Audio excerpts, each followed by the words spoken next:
Bwana Yesu asifiwe sana, mtu wa Mungu, mshirika wa madhabahu ya siri za Biblia. Mimi naitwa Pastor Innocent Mashauri. Nipe dakika chache, nataka nikuonyeshe asili ama chanzo cha matatizo ambayo umekuwa ukiyapitia kwenye maisha yako. Asili au chanzo cha matatizo ambayo umekuwa ukiyapitia kwenye maisha yako. Na ni kitu ambacho watu wengi mmekuwa mkidharau, mmekuwa hamzingatii, mmekuwa mnashindwa kuelewa asili ya hayo mambo magumu ambayo mnayapitia kwenye maisha yenu. Na hiki kitu imewapelekea mnashindwa hata kujua namna ya kupambana na hayo mazingira. Mnajikuta mnashindwa kuelewa namna ya kushughulikia, kwa sababu ile tu unashindwa kujua asili ya kitu, ni ngumu sana kushughulikia iko kitu. Ukikosa kujua asili ama chanzo cha jambo fulani, haitakuwa rahisi na hautapata wepesi wa kushughulikia. So niko hapa kwa ajili ya kukuonyesha, pamoja na kwamba ni ukweli mchungu sana, lakini jitahidi sana kuelewa, kwa sababu hakuna namna. Unanielewa? Hakuna namna. Ni ukweli mchungu ya kwamba ugumu wowote kwenye maisha yako ama matatizo yoyote kwenye maisha yako ambayo uliwahi kuyapitia ama unayapitia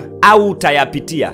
Twende taratibu. Matatizo yoyote kwenye maisha yako ambayo uliwahi kuyapitia kipindi cha nyuma au unayapitia sasa hivi kwenye maisha yako, au bado haujayapitia lakini utayapitia kwenye maisha yako, asilimia kubwa ya hayo matatizo yanasababishwa na watu, na sio watu baki. Ni wale watu ambao uliwaamini na ukawasogeza kwenye maisha yako na ukawapa nafasi kubwa kwenye moyo wako, wakati mwingine hata bila kumuuliza Mungu, wakati mwingine hata bila kumshirikisha Mungu, wakati mwingine hata hao watu ndo wakachukua nafasi ya Mungu kwenye maisha yako. Najaribu kukuonyesha vitu ambavyo vitakusaidia, kwa sababu wakati mwingine tumekuwa tukipeleka lawama kwa Mungu ya kwamba Mungu, kwa nini umeruhusu hili? Mungu, kwa nini unanipitisha kwenye haya mazingira? Mungu, kwa nini unanipitisha kwenye hizi changamoto? Mungu, mbona kama umenyamaza kwenye maisha yangu? Mungu, mbona kama ninakuomba, mbona kama ninafunga, lakini mbona sipati msaada? Mbona kama matatizo ndio yanazidi kuendelea kwenye maisha yangu? Tumekuwa tunajisahau sana, tunazichukua lawama kama zilivyo na tunazipeleka kwa Mungu. Na nataka tu nikwambie, kama Mungu angekuwa anaonekana kwa macho ya nyama, amekaa nchi fulani au sehemu fulani, na uhakika kungekuwa na foleni kubwa sana ya malalamiko. Kuna foleni kubwa ya malalamiko. Kwa nini? Kwa sababu watu wanashindwa kujua ya kwamba matatizo ambayo yanatokea kwenye maisha yako, asili yake ni kwamba wewe ndio umeyatengenezea mazingira. Na ndio maana nataka nikusaidie kitu hapa, na wewe utakuwa shahidi kabisa wa maisha yako ya kwamba utakapochukua hizi hatua ambazo nataka nikuonyeshe leo, utakapoamua kuzingatia haya maelekezo ambayo nakupatia leo, utaona tu vile ambavyo maisha yako yanaanza kubadilika. Day by day, step by step, yanaanza kubadilika kabisa, kwa sababu ni vitu ambavyo unatakiwa tu kuwa na akili ya uelewa wa haya mambo. Unatakiwa kuwa na akili. Huu ni ukweli mchungu ambao inabidi tu ufahamu. Jaribu kucheck ama kufanya tu tathmini ndogo ya matatizo ambayo unayapitia. Hayajasababishwa na watu ambao uliwaleta kwenye maisha yako. Jaribu kuangalia maisha ambayo umeyafikia sasa hivi. Kuna watu wamekufikisha kwenye ugumu mkubwa sana wa maisha yako. Kuna watu wamekufikisha kwenye magonjwa. Kuna watu wamekufikisha kwenye usingle mother. Kuna watu wamekufikisha kwenye ugumu wa maisha. Walitengeneza uharibifu, ukajikuta biashara yako imeporomoka kabisa. Kuna watu walitengeneza maneno ya fitna. Jaribu kucheck vile ambavyo ulifukuzwa kazi na uliondoka kazini. Yani watu ndo wanaosababisha matatizo kwenye maisha yako, na ni wale watu ambao ulishindwa tu kuwa makini namna ya kuishi nao, na ukawa na hali ya ujinga kwenye akili yako kiasi kwamba ni watu tu, ni watu au wanabadilika, ni watu. Nisikilize nikwambie, Mungu mara kadhaa amekuwa akikuonyesha ishara. Kwa bahati mbaya tumekuwa tukipuuzia ishara, lakini Mungu mara kadhaa na kwa msaada wa Roho Mtakatifu amekuwa akionyesha ishara ya kwamba hapa hakuna wema. Huyu mtu hajabeba wema, huyu mtu amebeba uovu, huyu mtu ni muovu kwenye maisha yako. Lakini ni mara ngapi umekuwa ukiignore na umekuwa ukipuuzia zile ishara ambazo Roho Mtakatifu anakuonyesha? Unasema hapana, itakuwa ni ndoto tu, itakuwa tu nimeota, ngoja niingie naye tu kwenye ndoa, ngoja niendelee naye tu kwenye mahusiano, itakuwa tu ni ndoto, japo nimemuota ananicheat, japo nimemuota ananifanya hivi, nimeota anataka kuniua, nimeota anataka, lakini itakuwa tu ni ndoto. Ni mara ngapi kuna ishara, sio tu kwenye ndoto, kwenye maeneo mbalimbali, lakini ni mara ngapi umepata maelekezo ya kwamba aidha mazingira uliopo sio mazingira salama, au watu ulionao ama yule mtu uliye naye sio mtu salama. How many times umeoteshwa ndoto ya kwamba hata huyo mtu ambaye ndo unamtazama yuko mbele yako sio salama, lakini watu mmekuwa mkipuuzia na mmekuwa mkidharau. Sasa Mungu aseme na wewe kwa njia ipi? Kwa mara ngapi labda unaweza ukamwelewa? Kwa sababu kaangalia kitabu cha Ayubu, Mungu anazungumza na watu kupitia ndoto. Mara moja haujaelewa, anakupa tena mara nyingine, lakini watu mmekuwa mkipuuzia na mkidharau. Mnajikuta mnaendelea kutengeneza package ya kutosha ya matatizo kwenye maisha yenu. Ni ukweli ambao huenda watu wengi msingetamani sana kuusikia.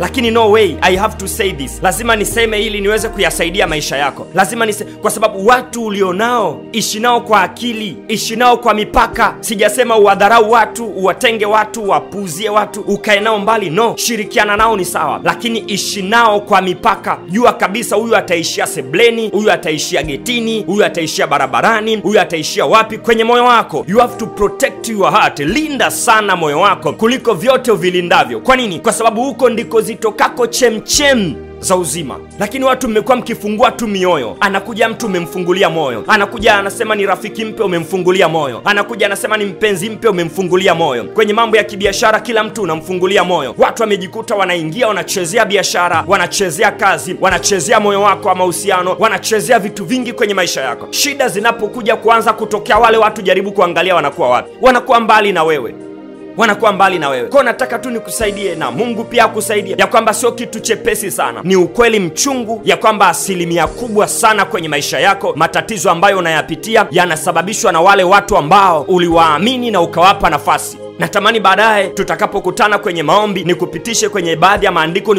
nikuonyeshe tu wazi ya kwamba yale mazingira ambao umekuwa ukiyaendekeza tu ndio yamekuwa yakizalisha uovu, lakini pia wale watu ambao umekuwa ukiwaendekeza tu ndio wamekuwa wakibeba uovu, na unajikuta maisha yako yanapitia hali ngumu sana, yanapitia matatizo makubwa sana, na unashindwa kuelewa yanatokea wapi, na lawama baadaye unamtupia Mungu. Lakini watu ambao umewasogeza kwenye maisha yako, kuna mtu hakutakiwa kufika chumbani lakini umemfikisha chumbani. Kuna mtu hakutakiwa kufika sebleni kwako lakini umemfikisha pale. Kuna mtu hakutakiwa kufika kabisa hata kuiona nyumba yako lakini umemfikisha mpaka kwenye nyumba yako. Kuna mtu hakutakiwa kabisa kujua kazi yako ni nini lakini umemwonyesha kazi na umempeleka mpaka ofisini. Kuna mtu hakutakiwa kujua chanzo cha kipato chako lakini umemjulisha kila kitu, njia zote, the way you make money. Jaribu kuangalia sasa hivi shida ambazo unapitia, kwa sababu amejua password ya mafanikio yako, amejua password kwenye maisha yako. Anaanza kucheza na wewe hapo, Ninakueleza tu kweli, wala sio kwamba uwachukie watu, ukae mbali na watu, lakini tumia akili. Maisha tulionayo sasa hivi na ulimwengu tulionao huu,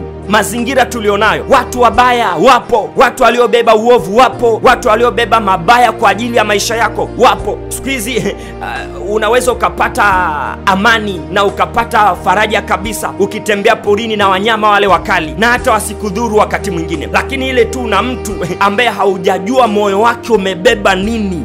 Nasikitika sana, kuna baadhi ya watu wamekuwa wakinifuata, wanasema wanaanzisha mahusiano, amemwona mtu Facebook, amemwona mtu si wapi mtandaoni, alafu kama wakakubaliana wakapendana, alafu tu ghafla tu, imagine umeenda kufanya kazi mataifa ya mbali, alafu tu umependana tu na mtu kwa njia ya mtandao, unaanza kumtumia fedha, hamjawahi hata kukaa, hamjawahi kuwa na agano na patano lolote, hamjawahi kushiriki kitu chochote cha kiagano ambacho Mungu anakijua kwa habari ya kuingia kwenye ndoa na mahusiano yenu. Unaanza tu kutuma hela, mnatumiana hela, unaanza, alafu baadaye watu wanaanza kukimbilia madhabahu. Mtumishi ameniblock, mtumishi amefanya nini? Unamjua, asili yake unaijua. Kwa nini unapita kwenye njia ya hatari na unaelewa kabisa? Kwa sababu wewe sio mtoto mdogo. Ni mara ngapi unafungua moyo wako kuingiza vitu ambavyo sio salama, alafu then after anakuja kulaumiwa Mungu. Mungu anabeba lawama nyingi sana, na uhakika hata wewe umembebesha Mungu lawama nyingi sana. Lakini the reality ni kwamba matatizo unayaanzisha mwenyewe, unayatengeneza mwenyewe, unasababisha yawe wewe mwenyewe. Mungu akusaidie. Usiku saa 9 kupitia YouTube channel ya Siri za Biblia, natamani tuingie kwenye maombi, kwa sababu kuna mioyo ambayo imejeruhiwa sana, kuna mioyo ambayo imeumizwa sana, kuna mazingira ambayo unapitishwa na watu sasa hivi, kuna mazingira ambayo watu wamekufikisha na ni mazingira magumu sana. Ni kama wamekupeleka katikati ya bahari, alafu wanakuzamisha